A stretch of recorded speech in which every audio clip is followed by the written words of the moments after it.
Mi nombre es Nancy Carapia Vega, soy estudiante de la Universidad de Guanajuato en la licenciatura de Químico Farmacéutico Biólogo.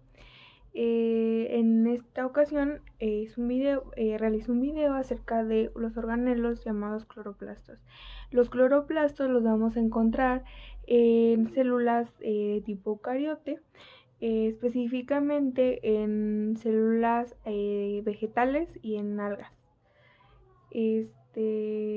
Entonces, como tal, es un organelo que se considera que está en una célula evolucionada, que es la célula eucariote, por medio de una teoría endosimbiótica que se va a tratar en el video de manera general.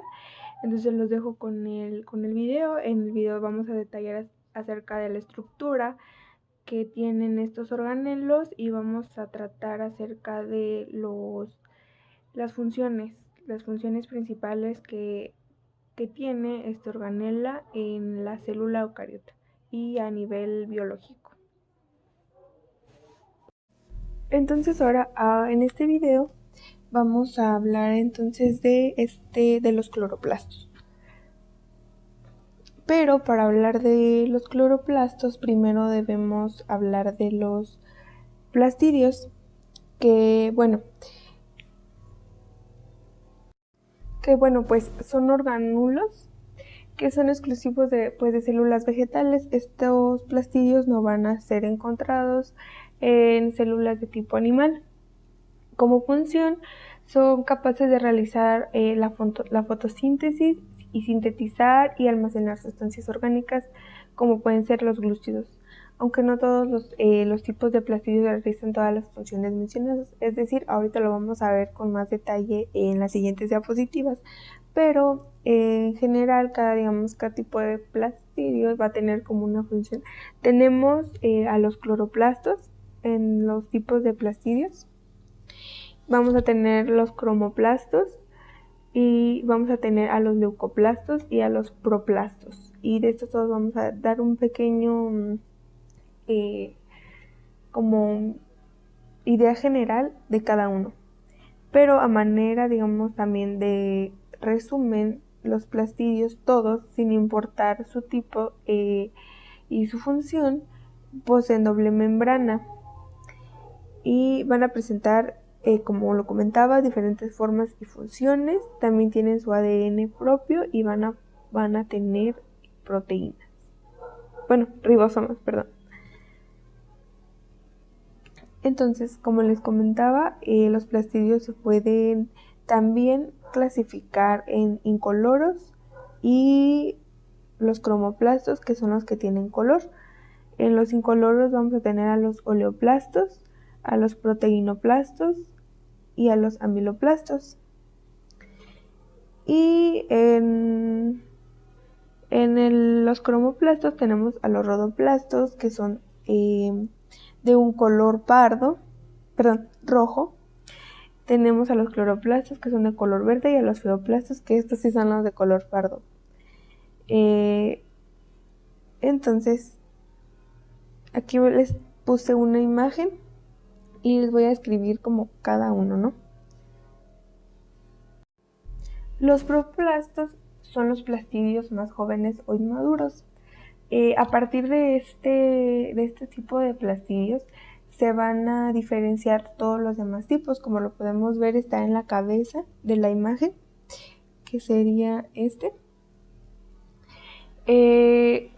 También pueden replicarse y también pueden formar otros proplastidios, ¿no?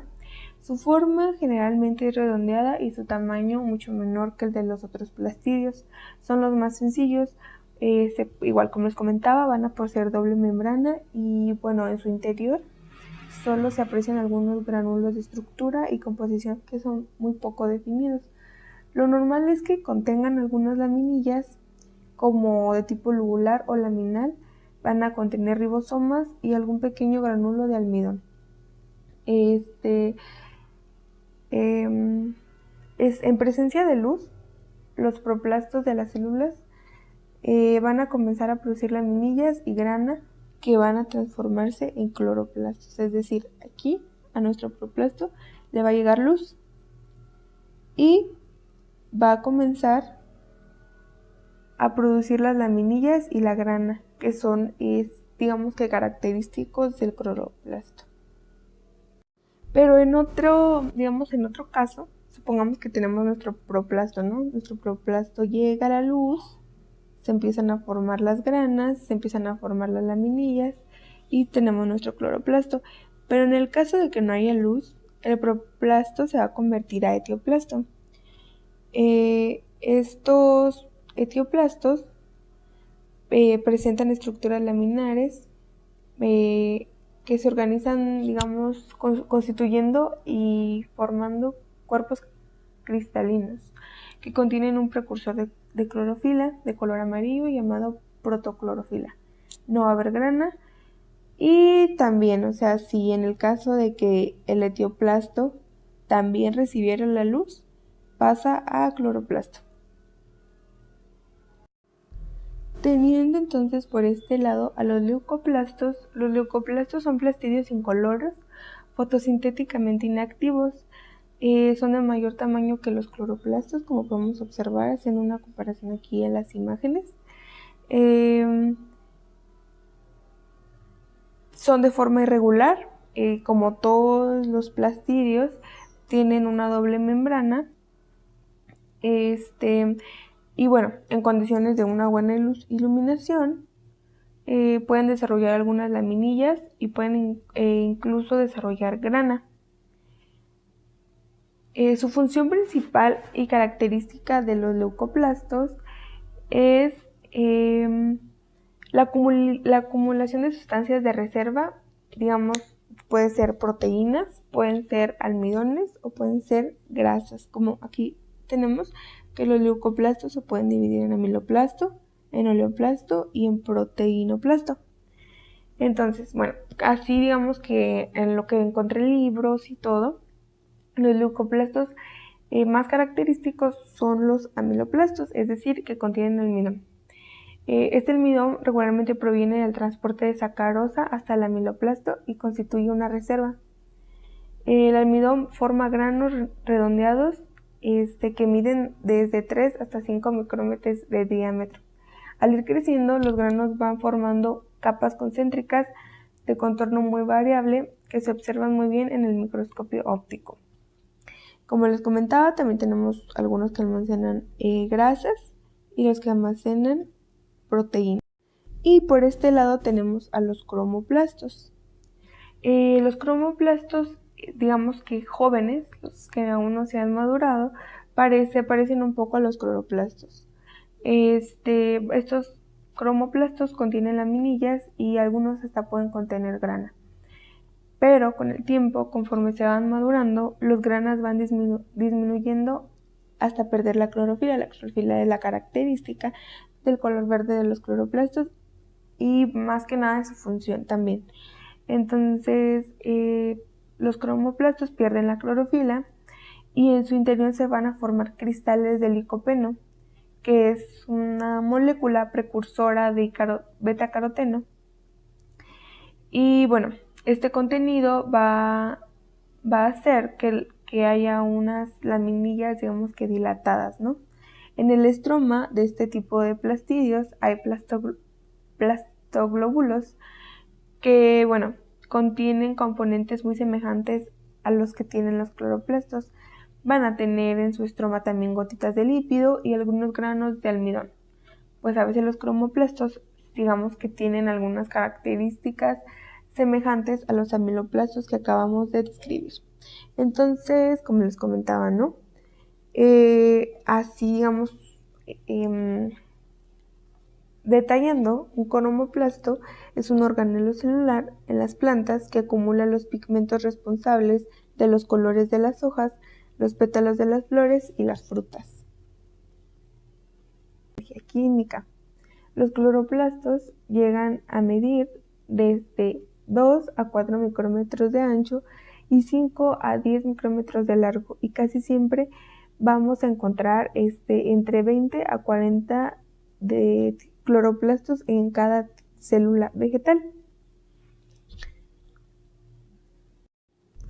Entonces, bueno, los cloroplastos Les comentaba en un principio que solamente los encontramos en células vegetales.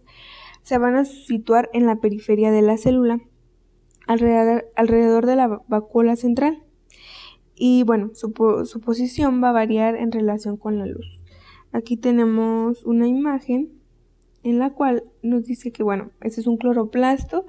Ahí tiene esas estructuras que ahorita voy a detallar, que son las granas, que son, bueno, también va a tener unas laminillas. Y bueno, esos cloroplastos es una representación de nuestra célula. Va a estar ubicado en la periferia. Estos son nuestros cloroplastos, va a estar ubicado en la periferia de la vacuola. Esta es la vacuola. Bueno, entonces, los cloroplastos les comentaba que, bueno, al principio les decía que todos los plastidios iban a tener una doble membrana, entonces el cloroplasto, pues obviamente no es la excepción. Entonces, el cloroplasto va a estar limitado por una doble membrana y va a contener un sistema de dobles perfiles membranosos que forman el sistema de laminillas. Algo importante destacar es que la membrana externa va a ser igual que las mitocondrias. Si ustedes han visto el video anterior de mitocondrias, o si no lo han visto, y bueno, en clase o en algún otro lado han visto que también, o sea, los cloroplastos y las mitocondrias son los organulos que van a tener dos tipos de membranas. Y entonces, estas dos membranas, la exterior se caracteriza porque es permeable, más permeable a comparación con la membrana interna, ya que la membrana externa va a tener unas proteínas que se llaman porinas, que hace que esta sea muy permeable, o sea, tiene facilidad de que entre algunas moléculas. Y la membrana interna es relativamente impermeable, va a contener proteínas transportadoras especiales que van a controlar el tráfico molecular dentro y fuera del organelo. Y regresando a esta imagen, donde tenemos aquí un esquema de cómo, digamos, se puede organizar un cloroplasto. Aquí tenemos pues nuestra membrana externa, la que es permeable, bueno, es un poco más permeable a comparación de la membrana interna. Va a tener su membrana interna, lo podemos observar, y a partir de, bueno, algunos libros dicen que cuando el cloroplasto recibe luz, va a ser, bueno, no el cloroplasto, porque ustedes vimos anteriormente que el cloroplasto se iba a derivar del proplasto. Cuando entonces recibe la luz del proplasto, va a generar lo que son las granas y las laminillas. Entonces, cuando recibe la luz, la membrana interna va a generar unas extensiones que van a ser las laminillas. Estas laminillas son las que como que permiten que, digamos, estén conectadas, pero sin embargo está lo que es los tilacoides. Los tilacoides son discos que, bueno, algunos libros dicen que son como de entre 0.5 micrómetros de diámetro. Se van a superponer, o sea, se van a apilar formando granas. Las granas pueden contener digamos que hasta 20 discos. Entonces, estas granas y las laminillas van a estar separadas de la membrana interna, no van a estar como unidas, pero sin embargo de ahí vienen. Entonces, les comentaba, ¿no? La doble membrana de un cloroplasto, aquí otra vez les dejo otra imagen donde tenemos un dibujo de un cloroplasto. Tenemos aquí nuestros tilacoides, que son nuestros discos, nuestras bolitas. Vamos a tener un espacio intermembrana, que, bueno, también algunos libros dicen que este espacio entre las membranas es de unos 10 a 30 nanómetros. También le llaman espacio periplástico. Tenemos nuestros pues granas, que son apilaciones de tilacoides, nuestra membrana interna, nuestra membrana externa y nuestro estroma, que más adelante también lo vamos a ver, que es un equivalente a la matriz mitocondrial, por así decirlo.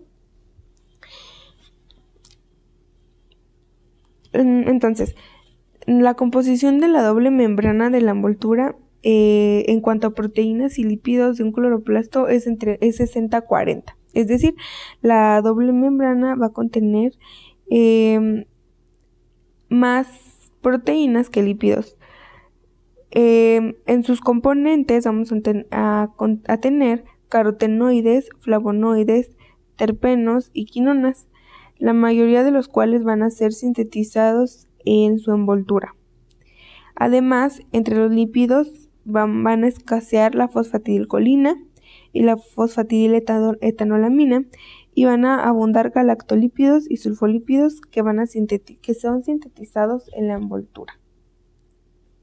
Entonces, como les comentaba en un principio, nuestro cloroplasto de doble membrana va a tener un espacio intermembranal que algunos libros lo conocen como espacio periplástico, que llega a medir entre 10 a 30 nanómetros.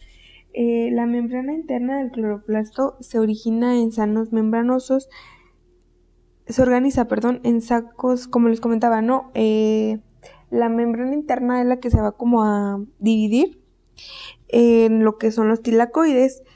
Y bueno, estos tilacoides se van a organizar en las pilas llamadas grana, que son, por decir, esta sería una grana. Y bueno, entonces también tenemos un espacio, tenemos aquí, digamos, nuestras dos membranas, nuestro espacio intermembranal, y tenemos pues un como hueco, ¿no? Como un lumen, la luz del cloroplasto. Entonces, esta luz se le conoce como estroma. Y bueno, ¿no? En el estroma vamos a tener las enzimas encargadas de la síntesis de carbohidratos, que es una de las funciones más importantes de los cloroplastos. Y bueno, entonces en la membrana del tilacoide es donde encontramos las moléculas de clorofila. En ninguna otra membrana del cloroplasto es donde encontramos a la clorofila. Es decir, la clorofila solamente va a estar presente en la membrana del tilacoide. Pero la membrana del tilacoide también va a tener algunas diferencias comparada a la membrana, a la composición de la membrana interna. Las membranas de las laminillas y tilacoides van a poseer una composición más peculiar, con alrededor de 50% de proteínas, 38% de lípidos y 12% de otros pigmentos. Principalmente vamos a encontrar la clorofila y vamos a encontrar en menor cantidad carotenoides. Entre los lípidos hay más galactolípidos y sulfolípidos. ¿No? Recordando así rápidamente, los lípidos tienen pues ácidos, tienen ácidos grasos, ¿no? Es decir, los sulfolípidos tienen una doble tira de ácidos grasos. Están compuestos por dos ácidos grasos y estos ácidos grasos van a contener varios enlaces dobles. ¿Esto qué va a hacer, no? Esto va a hacer que la bicapa lipídica de las membranas de los tilacoides sea mucho más fluida. Esta fluidez va a facilitar la difusión lateral de complejos proteínicos a través de esta membrana durante el proceso de la fotosíntesis, que más adelante vamos a detallar. Entre las proteínas que vamos a encontrar en estas membranas se encuentra el complejo para la inserción de proteínas sintetizadas en el citosol o en el estroma. Es importante también decir que sí, que nuestros cloroplastos van a sintetizar algunas proteínas, pero algunas o la mayoría van a provenir desde fuera, ¿no? Van a ser sintetizadas por el núcleo celular. También, vamos a encontrar los componentes que van a intervenir en la fase luminosa de la fotosíntesis y una ATP sintasa. Y aquí, nada más les puse una imagen. La flechita nos está señalando la membrana de un tilacoide. Esto es el lumen. Y la agrupación son las granas. Y aquí les puse un monogalactosil diacilglicerol entonces digamos, a manera de resumen o así de idea general, que es algo que se nos debería quedar, es que las membranas de los tilacoides van a poseer un alto contenido de proteínas y van a tener, y son, bueno, son digamos que algo raras las membranas, perdón, porque van a contener poquitas cantidades de fosfolípidos y en su lugar estas membranas van a tener alto porcentaje de glucolípidos, ¿no? Que son los que contienen galactosa, como el que se muestra enseguida, que es un monogalactosilglicerol. Son, digamos, los lípidos que vamos a encontrar, los glucolípidos que vamos a encontrar en estas membranas. Y bueno, ¿no? Como podemos observar, vamos a encontrar varios enlaces dobles,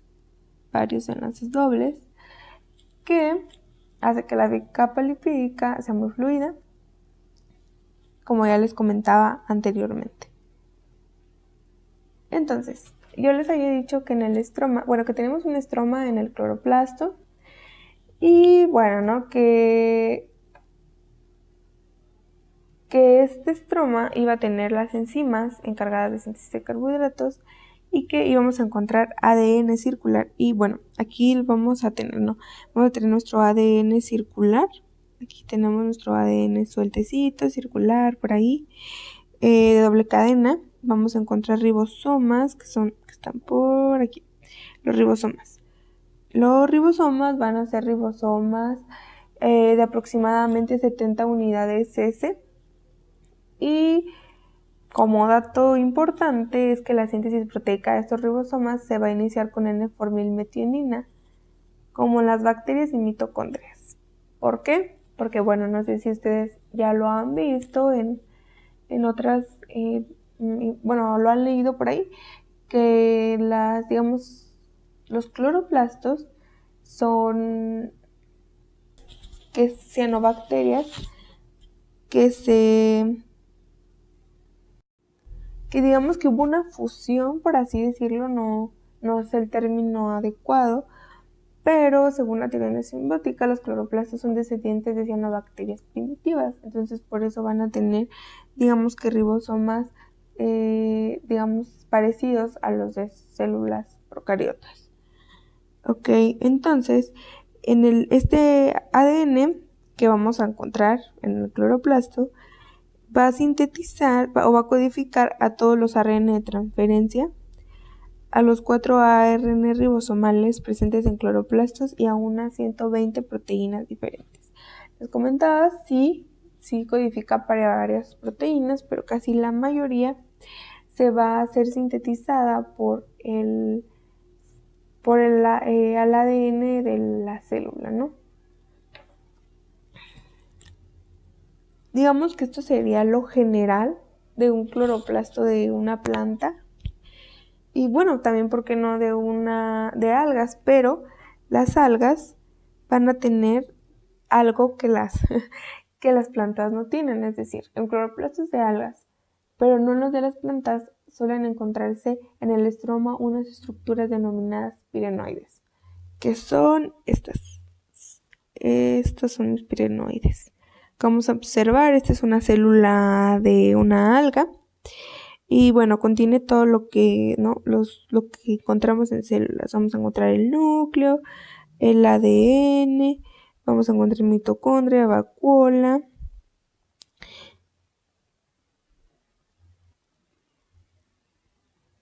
Es decir, en esta imagen, digamos que estamos tratando de dibujar lo que podría ser una alga parda.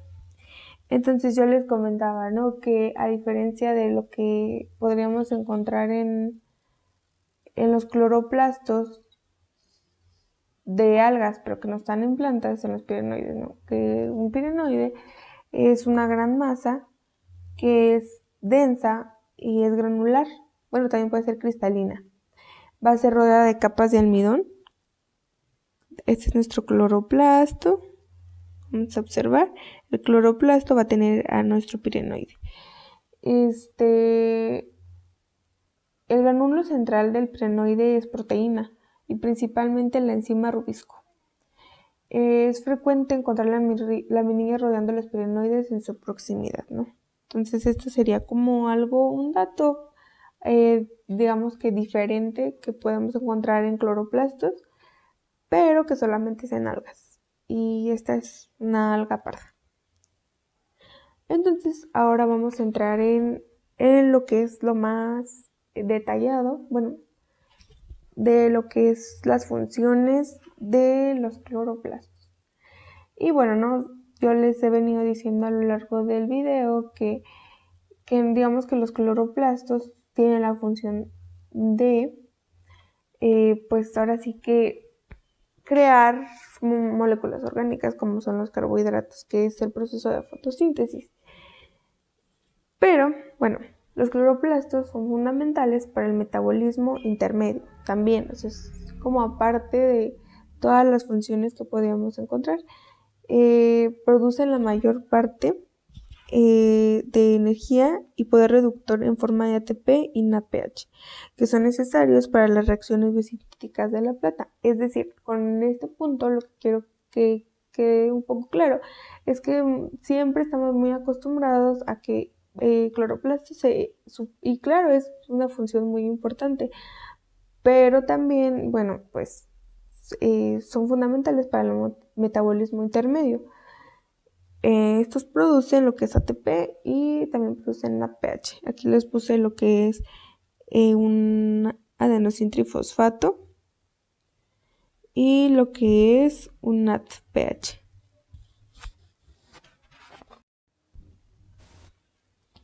Entonces, bueno, siguiendo con otras de las funciones que hace el cloroplasto, es que también van a sintetizar nucleótidos, van a sintetizar aminoácidos y van a sintetizar los ácidos grasos de la planta. Ok, aquí entonces es importante mencionar esto, ¿no? El cloroplasto es el lugar de síntesis de los ácidos grasos en células vegetales. Los cloroplastos producen los lípidos que van a necesitar. Aunque en la síntesis de alguno de ellos los lípidos van a pasar al citosol. ¿Ok? Bueno, entonces les comentaba, los ácidos grasos vegetales son sintetizados a partir de acetilcoenzima A y poseen 12 a 20 átomos de carbono. Y bueno, entonces, como se puede deducir, en el cloroplasto sí se van a sintetizar casi todos sus ácidos grasos que son necesarios. Sin embargo, algunas de sus proteínas se van a fabricar dentro del cloroplasto, como lo comentaba en un principio, pero la mayoría van a ser importadas desde el citosol, donde son proteínas que son codificadas por el núcleo de la célula. Estas proteínas van a venir con su péptido señal, que como ya lo hemos visto en varios videos, el péptido señal. Sí, entonces el péptido señal es, pues ya sabemos, ¿no? Es una secuencia de aminoácidos que va a definir el destino de cada polipéptido. Entonces, esta proteína, aquí tenemos la imagen, trae su péptido señal, pues, que es esta como parte amarilla. Esta es nuestra cadena polipeptídica. Y bueno, ¿no? Este complejo guía va a dirigir a las proteínas, o sea, el péptido señal, hacia la membrana externa de la envoltura del cloroplasto. Aquí lo tenemos, ¿no? Esta sería nuestra membrana interna, esta sería nuestra membrana externa, y pues aquí tenemos dos complejos, el complejo TOC y el complejo TIC, que son los que nos van a ayudar a traslocar estas proteínas, ¿no? Entonces, les comentaba, ¿no? Nuestro polipéptido con su péptido señal va a ser conducido hacia la membrana externa del cloroplasto, donde va a estar el complejo TOC. Este complejo guía la va a anclar al complejo TOC. Este se va a anclar a este complejo, al complejo TOC, y va a ocurrir la liberación de las proteínas citosólicas que acompañan a este polipéptido, que son las proteínas de shock térmico, las HSP70. Estas pues se liberan y esas se liberan hasta su inserción en la membrana del cloroplasto. Esta inserción va a requerir hidrólisis ATP y también probablemente hidrólisis de GTP.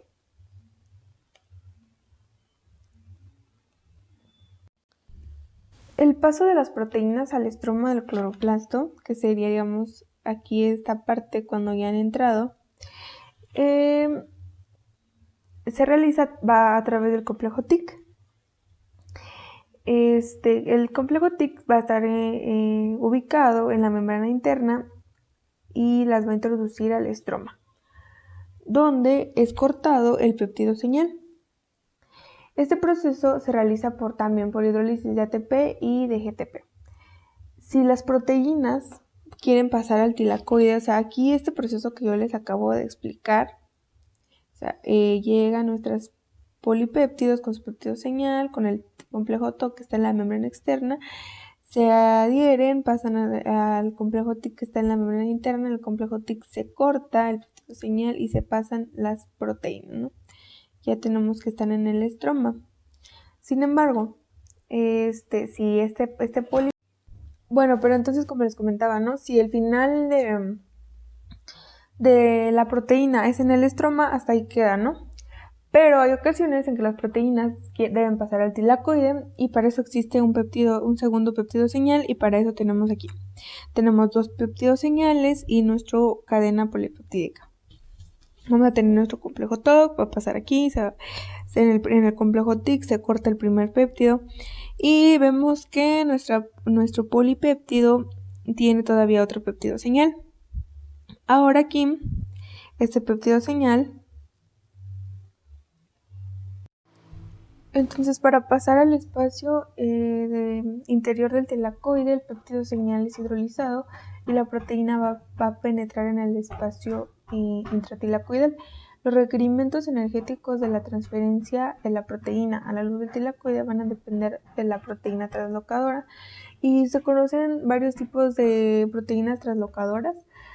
Puede ser una que se llama SEC, otra que se llama SRP, que es la que vimos en el retículo endoplasmático rugoso, y tenemos la TAT, que es la que está aquí en esta imagen.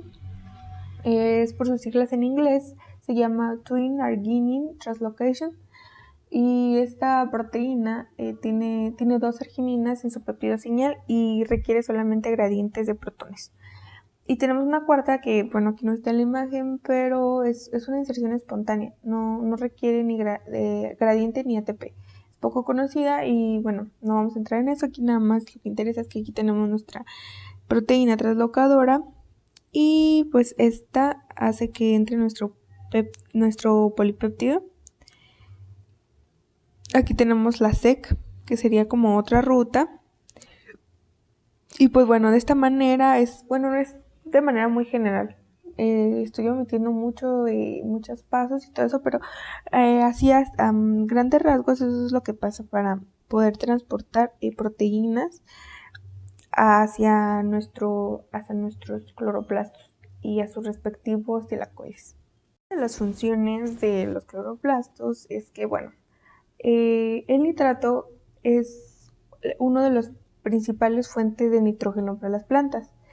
En los cloroplastos se va a dar el último paso para que el nitrato pueda ser utilizado por las plantas. El paso de nitrito a amonio a causa de una enzima llamada nitrito reductasa.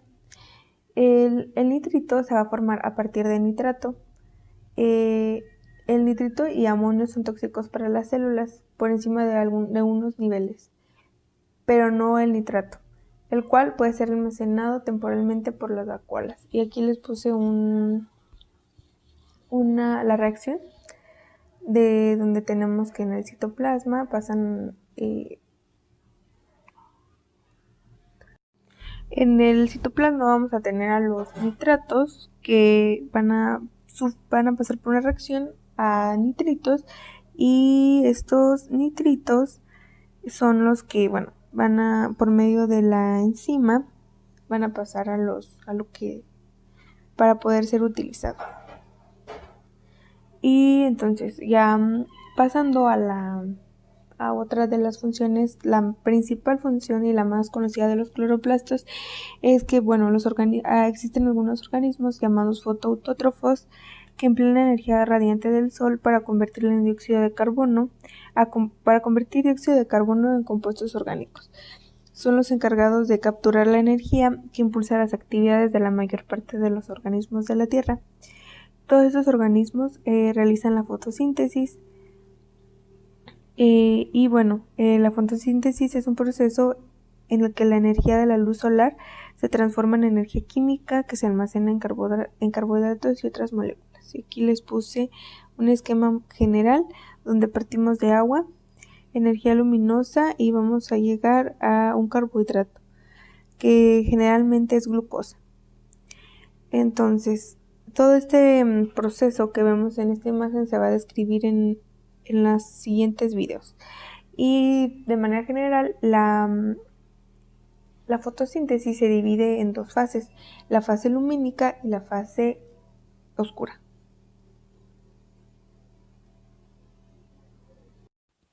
Entonces, profundizando en lo que es la fase lumínica, podemos decir que ocurre, digamos así de manera muy general, en la membrana del tilacoide, es obligatoriamente y va a necesitar de luz y va a darnos coenzimas reducidas, como pueden ser NADPH y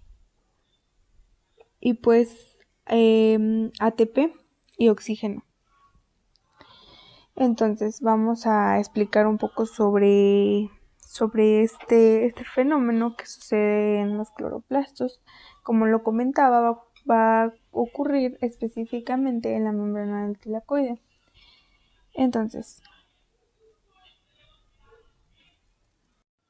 la absorción de la luz va a ser el primer paso en este proceso de la fotosíntesis. Cuando, bueno, así a manera general, no solamente hablando del cloroplasto, cuando una molécula absorbe un fotón, sus electrones se vuelven lo bastante energéticos para trasladarse a un orbital interno o a uno externo. Entonces, esta molécula pasa a un estado excitado, ¿no? Entonces, aquí es importante decir que en la fase 1 todo va a ser gracias a los fotosistemas que tenemos, ¿no? Vamos a tener un fotosistema 1 y un fotosistema 2. Cada uno de los fotosistemas va a estar compuesto de un complejo antena y un complejo de reacción. Bueno, que básicamente es, aquí están los fotosistemas, ¿no? Tenemos nuestro complejo antena, que ahorita lo vamos a ver, es clorofila y algunos otros pigmentos que permiten que el fotón pase hasta nuestro centro de reacción, donde también vamos a encontrar clorofila. Bueno, entonces, quedamos que la clorofila tipo A va a desempeñar el papel principal en la fotosíntesis oxigénica, porque en ella comienza el proceso, pues va a participar en la captación de la luz. También tenemos la clorofila B, que también es un pigmento de captación de luz que va a pasar la energía absorbida a la clorofila A. También vamos a tener carotenoides, que son pigmentos de color naranja, que son moléculas isoprenoides y también son pigmentos captadores de luz. Estos pigmentos los vamos a encontrar en el complejo antena. Entonces, como les comentaba, aquí tenemos una foto de lo que serían las moléculas de clorofila, luteína, clorofila B, caroteno, beta caroteno y feotinina, ¿no? Que son algunos de los pigmentos que podemos encontrar en nuestro complejo antena, que son los que se van a encargar de la absorción de la luz. Y aquí tenemos una gráfica que nos dice digamos, entonces aquí tenemos una figura de un espectro de absorción para los pigmentos fotosintéticos de algunas plantas. Entonces tenemos los colores que percibimos para las longitudes de onda del espectro. En las clorofilas podemos observar la clorofila A y la clorofila B.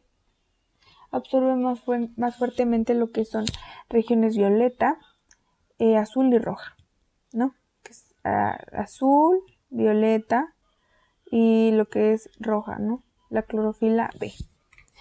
Y tenemos también que los betacarotenos absorben la región verde.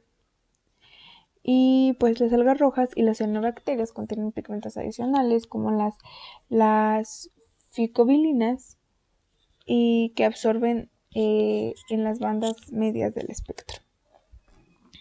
Entonces eso es como pues más o menos una visión de lo que pues los espectros de absorción que tienen cada una. Por eso les comentaba que las clorofilas pues son las que pues tienen este papel de gran importancia para los cloroplastos de la captación de luz. Entonces, bueno, les comentaba que para este proceso de la fotosíntesis vamos a ocupar de unos fotosistemas que, bueno, en su ambiente original, la membrana del tilacoide, junto con las moléculas de clorofila, se van a organizar con otras moléculas y proteínas para formar estos fotosistemas. Un fotosistema va a estar compuesto por un centro de reacción rodeado por un número de captadores de luz. Aquí tenemos nuestros captadores de luz, que son todas estas bolitas de color verde, y tenemos nuestro centro de reacción. Entonces, cada complejo captador va a consistir en moléculas de pigmentos unidos a proteínas concretas. Cada una de las moléculas de pigmento, que son regularmente clorofila, va a absorber un fotón y la energía va a ser transferida de una molécula de pigmentos a otra dentro de un complejo captador hasta llegar al centro de reacción. Esta transferencia va a ser transferencia de resonancia. Entonces, bueno, es importante aquí destacar que digamos que nuestro centro de reacción van a ser pues clorofilas. Y para esto por eso tenemos dos tipos de fotosistemas que van a ser dependientes al tipo de, van a ser referidos, porque tenemos un fotosistema 1 que es el 700 y tenemos un fotosistema 2 que va a ser de 680 y eso va a ser de acuerdo a la longitud de onda de la luz que van a absorber, ¿no? Entonces tenemos fotosistema 2 que va a impulsar los electrones de un nivel energético inferior al del agua hasta un punto en la mitad del camino. Y luego de aquí va a participar el fotosistema 1 que va a elevar los electrones desde el punto intermedio en el que se queda el fotosistema 2 hasta un nivel energético mucho mayor al del NADPH. Entonces, como les comentaba, tenemos dos tipos de fotosistemas. Tenemos el fotosistema 700 y el fotosistema 780. El fotosistema 700 va a ser un sistema de transporte de electrones que pues nos va a dejar a un nivel superior de NADPH, y el fotosistema 680 es el que pues también es un sistema de transporte de electrones en el que, bueno, en el que va a comenzar la reacción. Entonces, el centro de reacción del fotosistema 2 es un dímero de clorofila, conocido como P680. La P se refiere al pigmento y el número 680 representa la longitud de onda de la luz que este par de clorofilas va a absorber con mayor intensidad. El centro de reacción del fotosistema 1 también es un dímero de clorofila y se conoce como P700 por razones similares, P al pigmento y 700 representa la longitud de onda de la luz que el par de clorofilas va a absorber, ¿no? Aquí tenemos un pequeño esquema donde tenemos el contenido de energía de los electrones. Vamos a empezar aquí en el fotosistema 2. Vamos a tener la luz y bueno, ¿no? Entonces va a haber una captación de luz y bueno, vamos a pasar por varios procesos que vamos a detallar más adelante. Entonces, como manera de resumen, la fase luminosa se puede dividir en fotólisis del agua, en paso de los electrones por el fotosistema 2 y luego esos electrones se van a pasar hacia el fotosistema 1 y después va a haber una unión de electrones y de los protones al NADPH al NAD para formar NADPH. Entonces, todo esto vamos a detallarlo aquí. Entonces vamos a comenzar con la fase luminosa. En la fase luminosa van a intervenir diversos componentes que se van a disponer de manera repetida en las membranas de los tilacoides y pues van a actuar de manera coordinada. Desde el complejo formador de oxígeno, donde se va a producir la fotólisis de agua, los electrones de hidrógeno separados de los protones van a viajar a través de la cadena transportadora.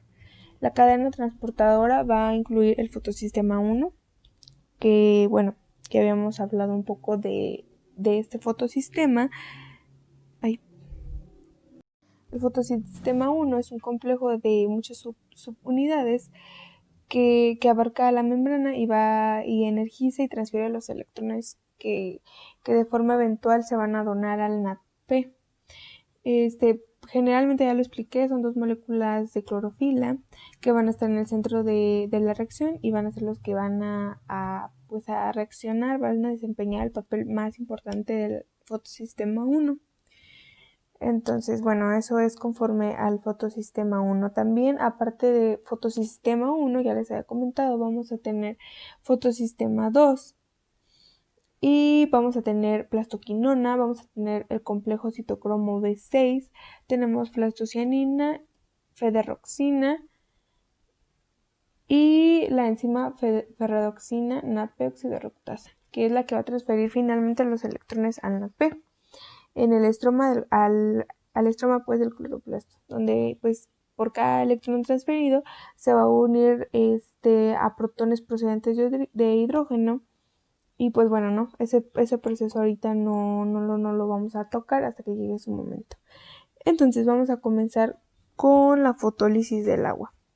La fotólisis de agua ocurre en el fotosistema 2, este es nuestro fotosistema 2, podemos observar que este es el estroma, esta es nuestra membrana, ¿no? Y este sería nuestra estroma y este sería nuestro lumen del tilacoide. Y aquí vamos a tener el LHC2, que pues es nuestro complejo antena. Pues es el que va a captar la luz. Tenemos también, bueno, este es nuestro, pues como les comentaba, nuestro fotosistema. Y aquí vamos a tener lo que es la plastoquinona B. Vamos a tener estos elementos que nos van a permitir este proceso, ¿no? Entonces, vamos a comenzar con que, bueno, los dos fotosistemas van a recibir la luz al mismo tiempo. Por eso aquí tenemos en esta imagen que los dos fotosistemas reciben la luz, pero de manera didáctica vamos a empezar con el fotosistema 2.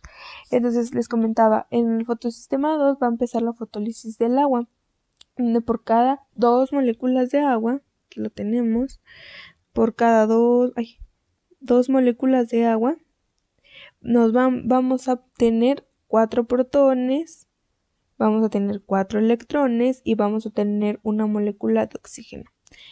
¿Ok? Entonces, aquí lo tenemos así, que en cada molécula de agua se va a separar el oxígeno y el hidrógeno.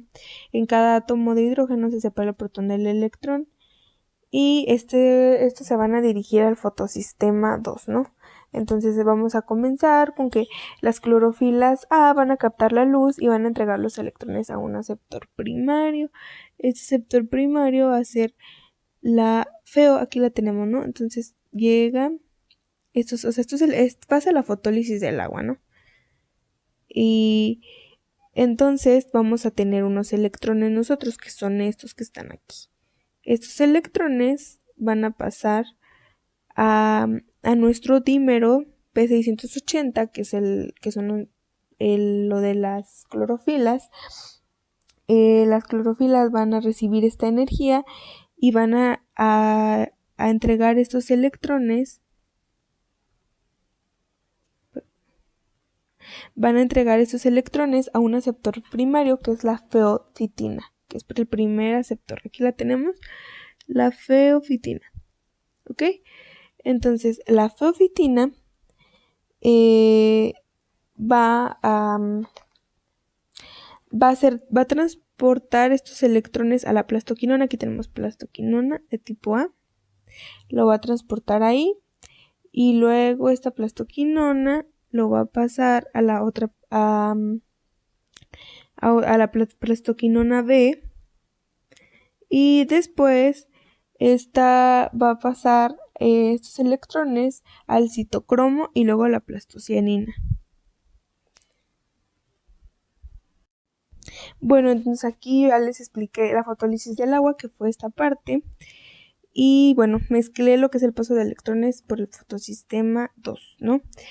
¿Por qué? Porque bueno, yo les dije, pasa la fotólisis del agua, en la que pues bueno, por cada 2 moléculas de agua vamos a tener 4 protones, 4 electrones y una molécula de oxígeno, ¿no? Quedamos que esto se va a dirigir hacia las clorofilas, que van a captar la luz y bueno, no van a pasar por todo eso. Este ya digamos es el proceso, que es el paso de electrones por el fotosistema 2, es decir, ¿no? El fotosistema 2 va a utilizar la energía lumínica que se acaba de absorber para generar un gradiente de protones a través de la membrana del tilacoide. ¿Ok? Entonces aquí yo les comentaba que, bueno, ¿no? La energía producida se va a transmitir al centro de reacción, que va a ser pues nuestro dímero 680. En este pigmento va a emitir un electrón al ser excitado por la luz, y el hueco dejado por este electrón es ocupado por un electrón procedente de la fotólisis de agua. El complejo Los electrones procedentes de la fotólisis son recibidos por iones magnesio en el complejo formador de oxígeno. Aquí tenemos que pasan, y aquí tenemos nuestro grupo magnesio-calcio. ¿Ok? Los electrones procedentes entonces de la fotólisis son recibidos por estos iones en el complejo formador de oxígeno y van a ser transferidos a una tirosina. Aquí la tenemos también. Y pues esta forma parte de un complejo de unas proteínas llamadas D1 más D2, que van a los transfieren al P680. Ok, ¿no? Entonces, bueno, yo les comentaba, les adelanté ahorita hace un momento que estos electrones que son van a ser transportados a la plastoquinona, ¿no? Que después de pasar al aceptor primario, que es la feofita, después pasan a los plastoquinonas y bueno, todo eso. Les adelanté, aquí se los explico un poco más. Vale, entonces aquí tenemos nosotros, bueno, les comentaba en la imagen anterior, que entonces se va a ver una transferencia hacia el aceptor primario, que es la feofitina, ¿no? Pues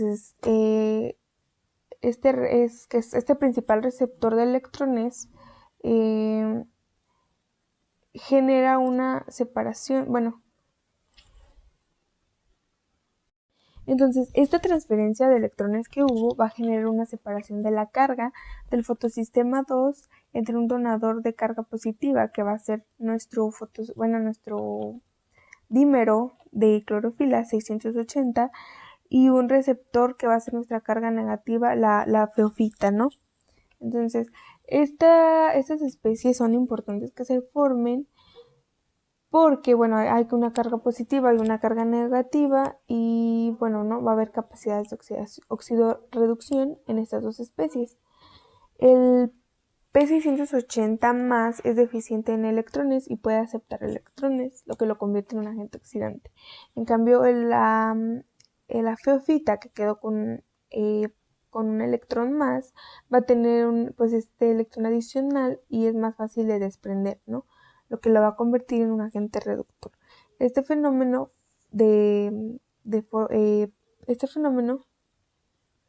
tarda menos de una mil millonésima de segundo y es el primer paso esencial de la fotosíntesis. Entonces, ahora ya que les expliqué la importancia de eso, tenemos que nuestra feofitina, ahora sí, lo que les dije antes, ¿no? Bueno, es que les quería hacer un énfasis en este procesito, pero yo les había comentado, ¿no? Que la feofitina, va a pasar sus electrones a la plastoquinona y shalala, ¿no? Entonces aquí les explico ese proceso ahora más a detalle. Entonces, la feofitina va a transferir su electrón a la molécula de plastoquinona, que va a estar unida a su lado casi en lo que es la membrana la plastoquinona, pues es una molécula liposoluble con una estructura similar a lo que es la ubiquinona, ¿no? Aquí tenemos entonces nuestra plastoquinona B. Este es nuestro fotosistema 2 y este es nuestro fotosistema 1, que es a donde vamos a mandar todo esto. Algo importante de mencionar es que, bueno, esta feofitina va a mandar el electrón a la plastoquinona de tipo A. Esto lo tenemos en esta imagen. Tenemos que la feofitina pasa su electrón a lo que es la plastoquinona A y esta a su vez a lo que es la plastoquinona B. Ok, entonces aquí tenemos lo que es la plastoquinona B. Entonces aquí ocurre un suceso importante. Entonces nosotros tenemos un pigmento, nuestros dímeros de clorofila 680, que habían quedado con carga positiva. Entonces este dímero o este pigmento se reduce de nuevo y hace que el centro de reacción inhibe al centro de reacción para la absorción de otro fotón. Al momento de absorber este protón, se repite el proceso, ¿no? Va a enviar un segundo electrón a lo que es a la vía de la P680, luego a la feofitina, que va a pasar a la ubiquinona de tipo A y luego va a pasar a la ubiquinona de tipo B, que ya tenía un electrón de más, ahora ya tendría 2 electrones más. Entonces, va a formar una molécula que se llama plastoquinol y se abrevia PQH2, que es esta de aquí. Como podemos ver, aquí tenemos nuestro plastoquinona B, después recibe otro electrón y va a formar plastoquinol, perdón. Entonces, los protones utilizados en la formación del plastoquinol, les comentaba, ¿no? Los protones que van a ser utilizados en la formación del plastoquinol van a provenir del estroma, lo que va a causar como una reducción en la concentración de protones en el estroma. Esto va a contribuir a la formación de un gradiente de protones. Entonces la molécula de plastoquinol reducida se va a separar de la proteína D1 y se va a difundir a la capa lipídica, ¿no? Entonces el plastoquinol se va a sustituir por una molécula de plastoquinona completamente oxidada, ¿no? Proveniente de una reserva de moléculas de plastoquinona que habrá en la bicapa. Entonces ya describimos cómo la absorción sucesiva de dos fotones en el centro de reacción va a conducir a una formación de una molécula de plastoquinona, ¿no? Ya dijimos que, bueno, pues se suman los electrones en la plastoquinona y va a formar el plastoquinol, ¿no? En consecuencia, la producción de una sola molécula de oxígeno, ese es, digamos, nuestro pues como desecho, ¿no? Porque no es un producto, es un desecho. Bueno, entonces esta molécula de oxígeno va a requerir la absorción de 4 fotones en el fotosistema 2, ¿no? Que va a conducir a la formación de las moléculas de plastoquinol. Ok, entonces el plastoquinol es un transportador móvil de electrones que se va a difundir a través de la bicapa lipídica de la membrana del tilacoide y se une con un gran complejo de proteínas múltiples que es el llamado citocromo. Vuelvo a repetir, en un inicio yo les comentaba que, así como que de manera muy resumida, los electrones van a ser transportados a la plastoquinona, luego al citocromo y luego a la plastocianina. Entonces, bueno, aquí ya describimos cómo pasamos de plastoquinona y ahora vamos a ver de plastoquinona al citocromo. ¿Ok? Entonces, el citocromo es similar en estructura y función a otros citocromos como el BC1 de la cadena transportadora de electrones que tenemos en las mitocondrias. Entonces, en este caso, el plastoquinol PQH2 va a donar 2 protones y se van a translocar 2 protones más mediante el complejo a partir del estroma, es decir, el citocromo B6F va a bombear los protones. Como todos estos protones provienen del estroma, su liberación a la luz va a constituir un desplazamiento de protones a través de la membrana del tilacoide. Los electrones del citocromo B6F se pasan a otro transportador móvil de electrones, que es la plastocianina, ¿no? Les comentaba, resumiendo otra vez, los electrones van a ser de lo que es el centro de reacción, pasan a la feofitina. Después esta feofitina va a pasar por varios procesos, o sea, a lo que es la plastoquinona tipo A, luego a la plastoquinona tipo E, luego se va a quedar, y bueno, todo eso, ¿no? Y bueno, después estos que están en una plastoquinona van a pasar al citocromo B6F. Y luego estos van a bombear protones y que los van a conducir a la plastocianina. La plastocianina porta electrones hacia el lado luminal, o sea, hacia acá, hacia el lumen. Del fotosistema 1, sitio en el que van a ser transferidos al P700, ¿no? Que es el pigmento centroreactivo. Aquí en nuestro P1 vamos a tener, aquí si lo requieren recordar, tenemos aquí nuestro centro de reacción, es donde ahí se va a ir estos electrones. Ok, entonces mira, aquí tenemos todo esto, ¿no? Tenemos la plastoquinona, el ciclo Q, vamos a tener que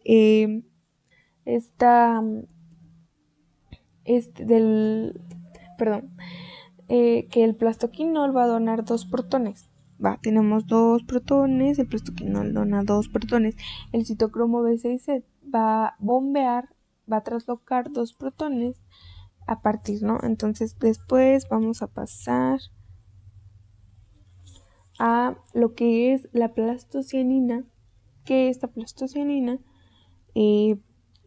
lo que su función en sí va a ser transportar el electrón hacia lo que es el lado luminal. Ya de ahí, de este lado luminal del estroma, van a ser transferidos al P700, que es el pigmento centroreactivo y con carga positiva. Y así se completa el vínculo entre el fotosistema 2 y el fotosistema 1, ¿no? Importante destacar es que todas estas transferencias de electrones son exergónicas y ocurren cuando los electrones pasan a transportadores con afinidad cada vez mayor por los electrones, ¿no? Entonces la necesidad de transportadores móviles de electrones como el plastoquinol y la plastocianina son muy importantes en estos fotosistemas. Y pues bueno, son estos transportadores, más bien estos fotosistemas, lo que es el fotosistema 2 y el fotosistema 1, según algunos estudios, están bastante separados por distancias cercanas a 0.1 micrómetros. Ahora vamos a pasar a lo que es el paso de los electrones por el fotosistema 1. Entonces aquí tenemos esta imagen donde la plastocianina, que va a transportar nuestros electrones, va a llegar al fotosistema 1.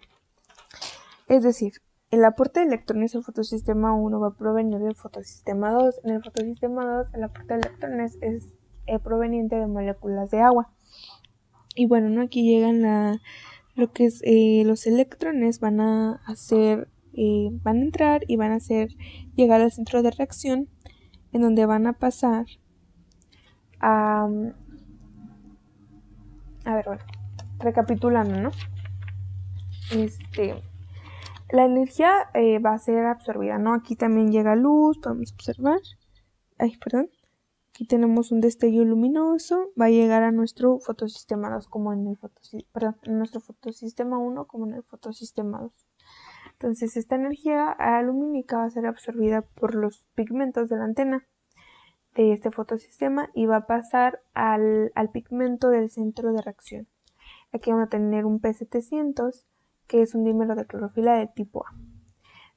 Bueno, entonces va a haber una absorción de energía y entonces un pigmento excitado del centro de reacción y que va a transferir un electrón a una molécula separada, que es la clorofila. Aquí tenemos que va a ser las clorofilas de tipo A, pero aquí les pusimos A0 y A1. Son clorofilas que son nuestros aceptores primarios. Entonces, bueno, esos son los principales receptores de electrones. Entonces, ahora, como en el fotosistema 2, esta absorción de luz va a producir que dos especies van a quedar cargadas, ¿no?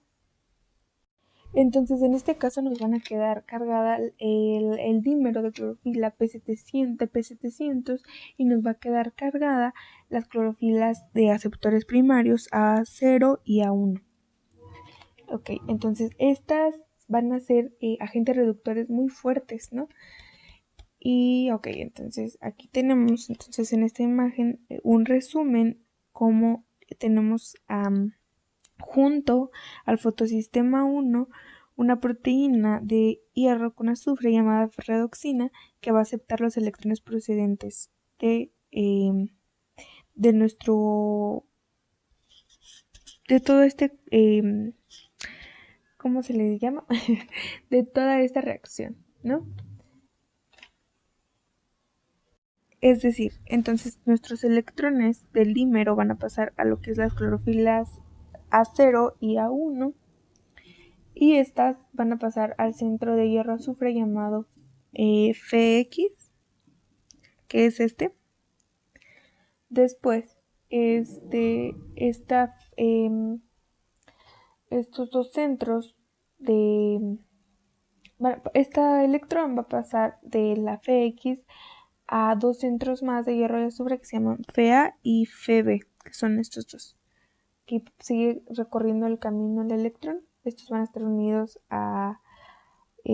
por una proteína periférica en el lado del electrón.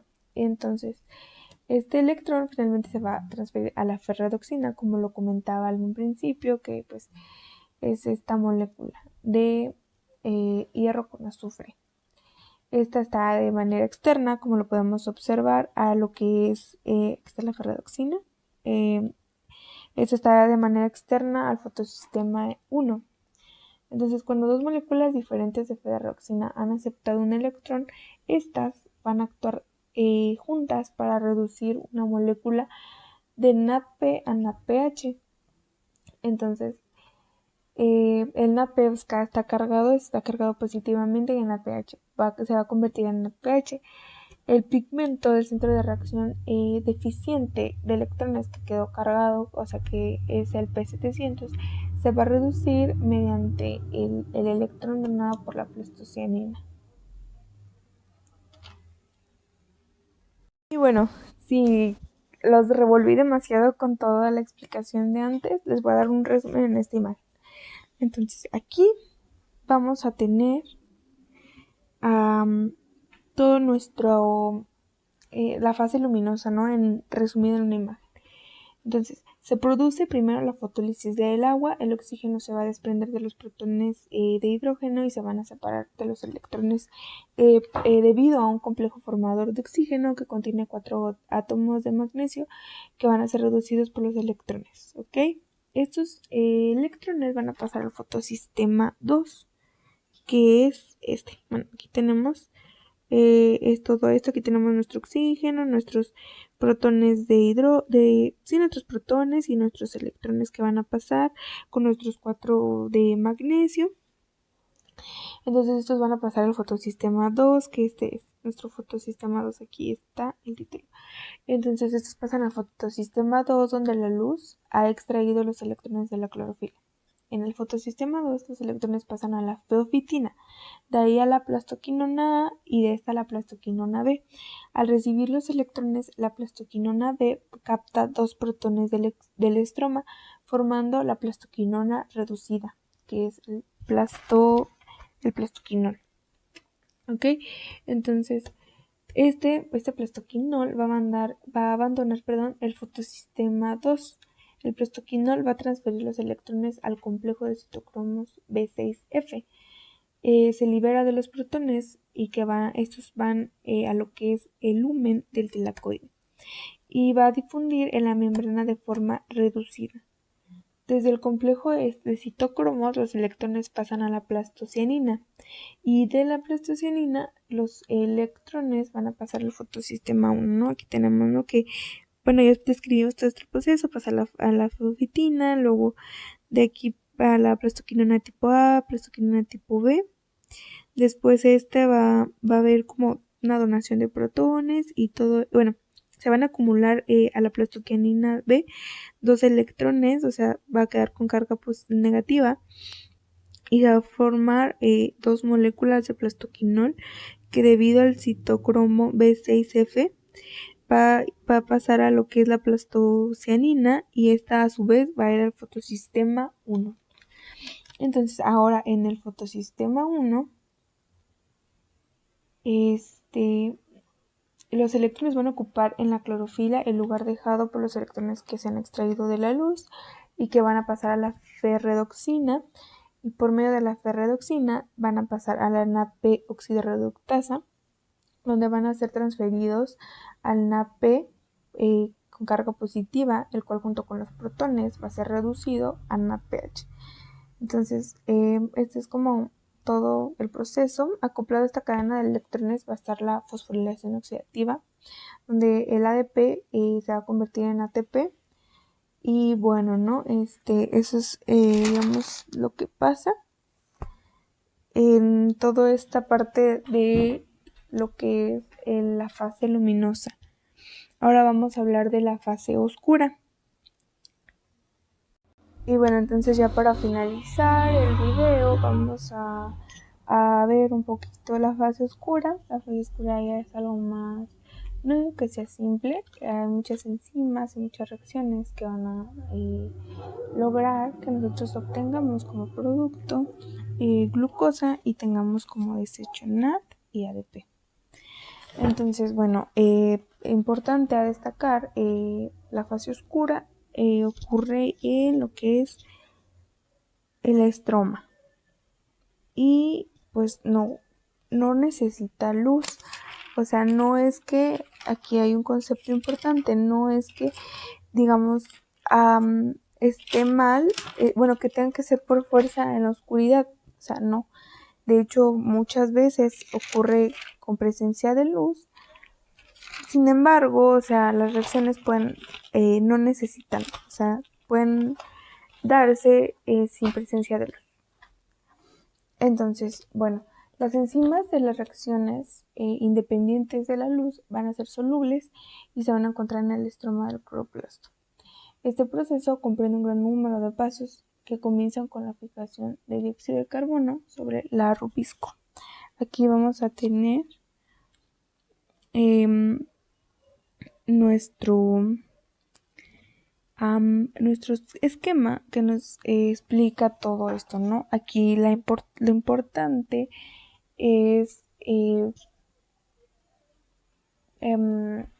digamos, esta enzima, la ribosa 1,5-difosfatasa, que va a permitir la fijación de dióxido de carbono sobre la rubisco. ¿Ok? Bueno, entonces ahora se van a producir 2 moléculas de ácido 3-fosfoglicérico que será reducido por NADPH para formar diferentes glúcidos en un ciclo conocido como el ciclo de Calvin. en el que el ATP se va a utilizar como fuente de energía. Por eso les comentaba en un principio que vamos a tener como desecho, por así decirlo, NAD y ADP. ¿Por qué? Porque aquí vamos a introducir una ATP y se va a hidrolizar y vamos a tener ADP. Aquí vamos a utilizar NADPH, se va a hidrolizar y vamos a tener NADP. Y lo mismo acá, otro ATP y se hidroliza y tenemos eso, lo que es el ADP. Entonces, uno de estos glúcidos del gliceraldehído 3-fosfato pasa al citoplasma, donde se va a transformar en hexosas. Puede ser mayormente su glucosa, puede ser fructosa, 6-fosfato y glucosa 1-fosfato. Y pues bueno, ¿no? Eso es digamos, lo que pasa en el ciclo de Calvin. Como les comento, solamente son varias reacciones, enzimas que van a regular las reacciones. Aquí les dejo la imagen. Y pues bueno, no, sería ahora sí todo. Aquí tenemos la reacción. Aquí tenemos nuestro gliceraldehído 3-fosfato, que es el que sale y se va al citoplasma. Y ocupamos 2 de estos para formar nuestras hexosas. Vamos a tener aquí que 6 moléculas, la reacción que nos permite obtener estas hexosas, ¿no? Y pues aquí les dejo la bibliografía. Es realmente de manera muy general pasamos esto, lo que es cloroplasto. Si quieren adentrarse más en el tema, están estas bibliografías.